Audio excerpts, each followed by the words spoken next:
but okay, good. So, good evening. I'm going to switch gears a little bit and talk about visual aspect of applications to robotics. Perhaps I'm not going to talk about classical algorithms or anything that you probably know a lot about. It's necessary for feedback in robotics. But I'm going to talk about something quite a bit different that we've been working on for a while, and that may have at some point importance to robotics. Today it's not yet important, but in the areas we are working on it is. It's privacy. So this is joint work with Professor Ishwar, who is also faculty here, and a bunch of students, graduate, undergraduate, postdocs, and everybody else. And in particular, I'd like to talk about a paradigm shift. As you have in robotics, eventually professor might be replaced by a little robot teaching a class, and that is far away. But what we are observing today is robotics is entering everywhere our lives, but there's another paradigm shift that's happening today, and even more rapidly than robotics, and you all experiencing this, is a very simple LED. An LED is replacing today normal lighting, and is it only about energy? Is it only that we are going to switch all those LEDs in our houses and this is energy, or there's more? There's a great opportunity to use it in some way. We are not done just by plugging it in and being happy that LED will last 20 years. It turns out that there are many more opportunities. I'm going to talk about this a little bit, in particular the fact that you can spectrally shape LED light. You can, not yet in the stores, but you will be able to get eventually steerable LEDs. And LEDs can be switched at very fast rate, which is very important for communication.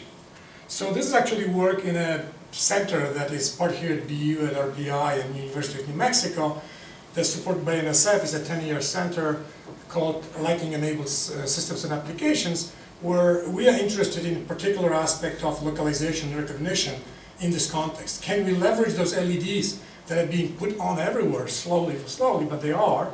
Can we leverage them for other things? So the three goals of the center. One is, of course, to achieve energy savings, simplistically only light, but it also can lead to energy savings in terms of HVAC, ventilation and heating and air conditioning. Also health benefits, because if you spectrally shape the light properly, you can actually reduce strain on the human vision and optimize viewing conditions in varied environments.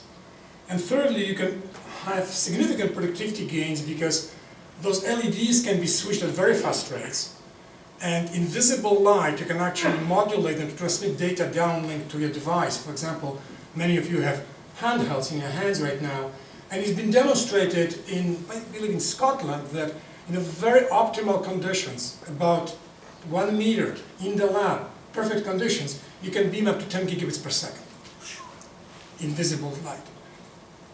In the lab, we here have running systems on the order of a few dozen megabits per second, and this is invisible light. So you can use dual purpose this device to beam the data, to illuminate, spectrally shape, and steer. So can this be leveraged in the future in some way? Well, we've been looking at one particular aspect of visible light communication, and how can we help this vision in the future to be actually accomplished. So imagine you have those troughers in the ceiling that can be lighting as well as data transmission, and you will beam data to a fixed device like a computer, laptop can be sitting somewhere, screen, but what if you have a mobile device, you have something in your hands and you're moving around? The problem is that this is visible light communication, therefore you need path of light, direct visibility of light. If you're blocking with your body, ain't gonna happen, so you have to know where you are. And the goal here is basically to know where a person is, type of activity. I want to know that I'm holding a device, and therefore I'll beam the data to the device. And thirdly, I need to know orientation of the body to optimize the direction of steering the light towards the device. Other applications of this are for lighting control, for HVAC, potentially for robotics, to know where people are and what they're doing in the future. And all this can be accomplished. This has been studied, the topic of localization, recognition, and computer vision has been studied for years. This is not a new topic. An excellent performance has been achieved today if you use cameras. But what if you don't use cameras because of privacy? And then cameras are out. What do we do if cameras are out? In some situations, not in public scenario. Here we don't have cameras, but if you go to some of our bigger classrooms, we have cameras. We have cameras in the elevators, we have cameras at the entrances. But in some scenarios, for example, elderly parents living in a house, you want to have a camera in the bathroom in case they fall. Probably camera is not a good idea.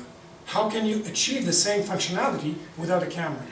So, typical approaches to avoiding this issue is to degrade the data digitally in the camera. So once the data light is projecting onto a chip, you will deform the data in some way. It's called, for example, cartooning, these kind of effects. But what if you can hack into the system and eavesdrop on the chip, on the transmission within the PCB, right? Then still, you're vulnerable. Other people have looked at stuff like optically, before actual acquisition, optically diffuse and deform the data. But the control optically is very difficult to achieve in a complex way. It's very simplistic, so you cannot have big control over it. So, issue is this: how about using ultra low resolution sensors? How about using something like this, where we have here full resolution, and here we go to 10 by 10 pixels, 3 by 3 pixels. This is 1 pixel, which means it's an average light. But because it's such a small variation, you cannot see it. If I went to a file and I will show you the numbers, there's slight variation. So the challenge is it possible from those low resolution data to get any useful information for localization and recognition? If yes, let's assume so, there are other benefits. And the benefits is that this is not big data, this is small data. So being small data, you can actually transmit it at very low cost. Processing will be very light. And also, eavesdropping is not an issue. I can be in my bathroom naked, I can let people hack and send this over and put it on YouTube. I don't care.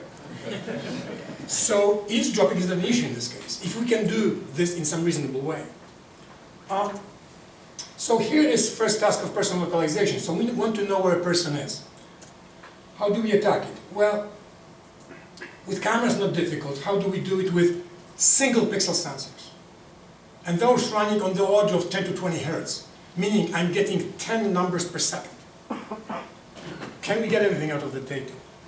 Well, here's a test bed we have set up here downstairs, which we don't have a live demo right now. We are working on the live demo. But it's basically 6 single pixel sensors from Taos AMS, that's the number of the sensor. It's literally a sensor that consists of actually RGB components and white. We're using only white, we're not using RGB even. And it's a setup of about, what, 8 feet by 9 feet. We have 6 sensors, and we're using machine learning for that. So we first we walk and acquire data with single pixel sensors and with something called OptiTrack. Anybody knows what OptiTrack is? OptiTrack is a motion capture system like used in Hollywood for all those movies like Avatar. We have a marker, we put a couple of markers, we walk, and we get position of the markers down to about 3 millimeters. So we know perfect position, and we can actually record the data from single pixel sensors. Then we run this through an algorithm. Here's an example. These are readings from 4 sensors. This is location in the space of a person walking over 90 seconds. We can, we developed 2 algorithms. One is based on something called a support vector machine, and that's basically a classification problem. So we divide our area into cells, and we want to know in which cell the person is. And second is continuous. It's a regression. It's a support vector regression, where we want to continuously get coordinates where the person is. So the idea in the first case is basically to know in which cell I am. The second idea is to know, perfectly know how I am moving. So we've done this kind of thing, and there's a public setting. We tested in public setting and private setting. Public setting is like a conference room. People can come in, and I may never observe a new person. I've trained on some set of people, but a new person comes. And therefore, I've never seen that person. In the private setting at home, you have 3 family members, and I know them, and I can train on those. So these are 2 different settings. Of course, public scenario is more difficult. So in this case, we have tested this in a very simplistic way, just 4 people walking, and we tested this. And we could get In case of classification, in a private scenario, we know all the 4 people. In our testing, we get about 72% of accuracy putting the person in the proper cell. In the public, it drops off, of course, and with 4 sensors, it goes a bit down. Now, in terms of regression, when we get precise location, we can get about mean distance error, about 30 centimeters, about a foot. And that's about 9 by 8 feet. So we can, with single pixel sensors, in this, mind you, idealized scenario, we can get about 1 foot precision. And that's quite reasonable. We are really literally grabbing 6 numbers 10 times per second. Mind you, illumination is the same. We didn't change illumination. There are issues. So here's an example of the blue is the ground truth, and the red is actually our estimate, running on the 6 single pixel sensors to get the location of the body. So this is localization. Another task is, how do I recognize what people are doing? So we have a problem like this. The person is waiting, the other person is looking at the watch. Can we recognize these kind of activities with very few pixels? So here is an example of, we've played with a variety of activities, and these are distinct waveforms that are characteristic of different activities. Mind you, all the sensors are angled towards the center, so the person is in the center of the field of view of the sensor. This is about 36 degrees. Here are some tests. We did it we did additional tests on a data set that is quite common online, called XMAS. And in this case, we actually tried to go from, because we don't have a variety sensor in the lab. I cannot have a sensor which is 8 by 8, 4 by 4, 3 by 3, 16 by 12, 10 by 10. We cannot have it. We have only single pixel sensors, but we tested this stuff on variety of resolutions using online data sets. And we can get recognition in case of 12 actions and 10 subjects on the order of 80% with about 16 by 12 resolution, with 25 hertz, this is European camera frame rate, and 5 cameras, which is quite reasonable. When we go down to low frame rate of 2 hertz, we drop to 75%. Single camera, we drop again. If we use everything low, single pixel, 2 hertz, 1 camera, literally I'm getting numbers like this. In this case, we were obtaining about 30% correct classification rate, which sounds poor, but for 12 actions, the random toss is about 8%. So we're still doing a little bit better. But I'm not advocating. We need number. If you want to go very low resolution, we need number of viewpoints. That's no question.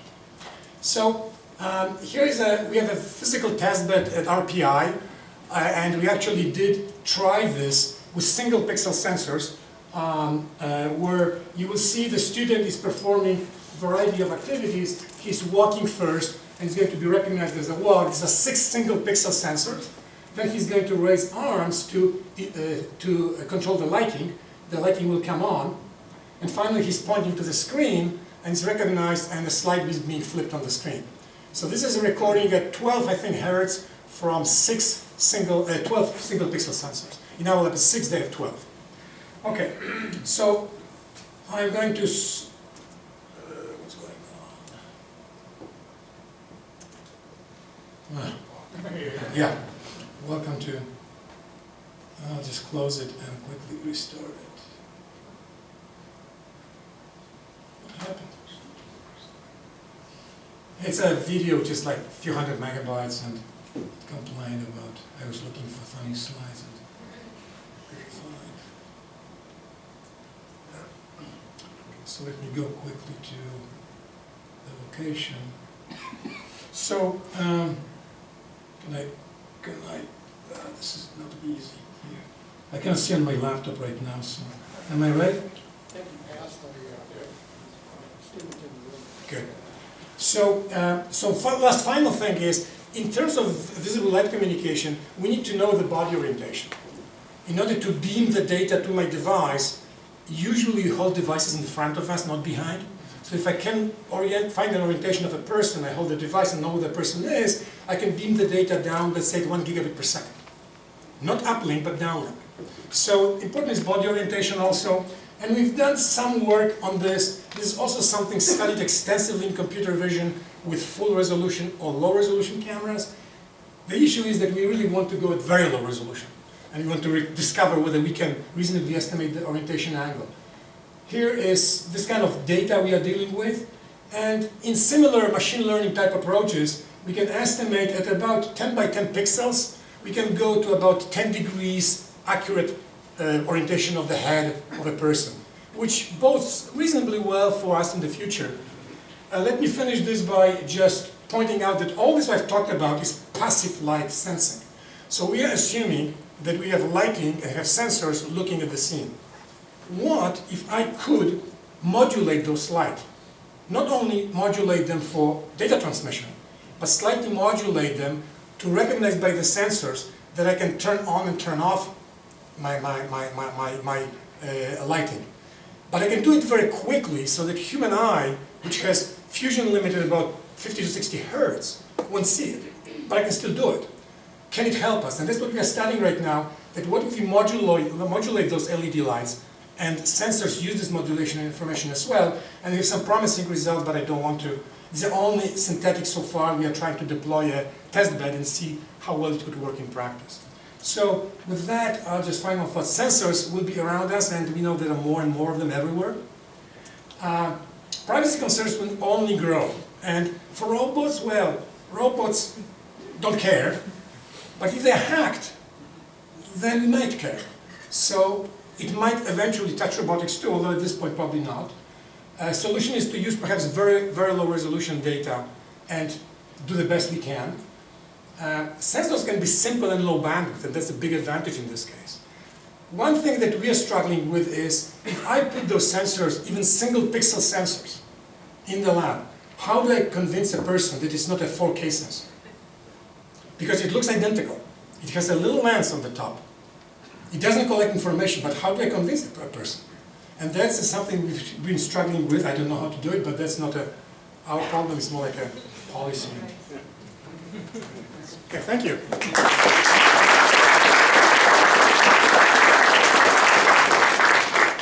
So let's take a few questions, because we want to get you to the lab as soon as possible. This light, transmitting data by light, can't it see the reflected light and the bounced light from the walls? You're talking about VLC, visible light communication, right? Yeah. Yeah, so there are many issues. You can increase throughput if you actually have a steerable and focused light. If you disperse the light and you beam everywhere, you're reducing the bandwidth. I'm no expert in this. This is my colleague, Professor Little, who is actually working on VLC aspects. What we are more interested in is whether we can actually help them in knowing where a person is, so you can actually steer the light towards the device. Because you can actually diffuse it, and then you're losing the bandwidth. Not particularly happy about the following observation, but in terms of people being convinced that it's one pixel versus 12 pixel or higher resolution. I mean, we have TVs now that you can talk to, and presumably they're only listening when you're going to talk to them. But they could be listening all the time, and yet people are somehow blind to this. I don't understand why. And so they could be talking about their finances when the TV's off, and it could be transmitting all this to Samsung and LG, and they send it off to third parties for analysis. And then people are buying these in-home listening devices, Amazon Echo, that just listen to you. And so it seems like society is dumbing itself down to the point that people won't even think of the question, what granularity. I think that's a horrible outcome, but it's unfortunate unless we as scientists do something to alert the public more regularly and openly. I agree, and in fact, many people have pointed to me that they don't care about privacy. Well, in some scenarios you might care, and some not. And as my example is of elderly people, parents, my parents, for example, living somewhere who are alone, I'd like to monitor them in a way and know, but I cannot put in every place a camera, so how do I do it otherwise? I don't have a good answer to that. It's not a technical question, and so there was an issue, for example, with Microsoft Kinect too, that it was turned on during gaming, Xbox left on, and Microsoft could listen and see, right? I don't have an answer to that. Yeah. Should be a law against it, that might be a good step in the right direction. So that when it's found this is happening, then we could take action that would penalize them substantially and make it widely known through the media. True, so Apple is recording, and I think many of the manufacturers are recording all our moves from the GPS on the phones, right? Unless you turn it off. Yes, but if you don't, you're being monitored all the time, right? Yes? Question here. Can you elaborate a little bit more about the training process for support vector machines, machine learning? You basically have to you accurately identify the individual within that within your test bed. So what we did, we basically trained, we captured the data, ground truth, and actually recorded with single pixel sensors. In case of localization, it was with OptiTrack, precise position. In case of recognition, we knew what actions were performed, because we could record that this is raising arm and this is walking and so on. So then we divided the set into the training set and testing set, and disjoint sets, of course. Admittedly, we have done most of this with either identical or very similar lighting conditions. And that eases our task. If the lighting conditions changes dramatically, our method to a large degree fails, because this is just averaging light across the visual field of the single pixel sensor. So if I'm changing dramatically the lighting, it is not good. That's why we are turning towards the active systems, where we can turn off and turn on quickly, and we can basically take a difference between turned on light action and turned off. We can do it at hundreds of hertz, and then we can actually eliminate the lighting. But we haven't done it, we've done it only synthetically in the simulation, but not in practice. And that's our next goal, is over the summer, students are going to work on the development of this, and we will see whether we can actually achieve that. And we're not sure, but we hope. All right, thank you, John. Thank you.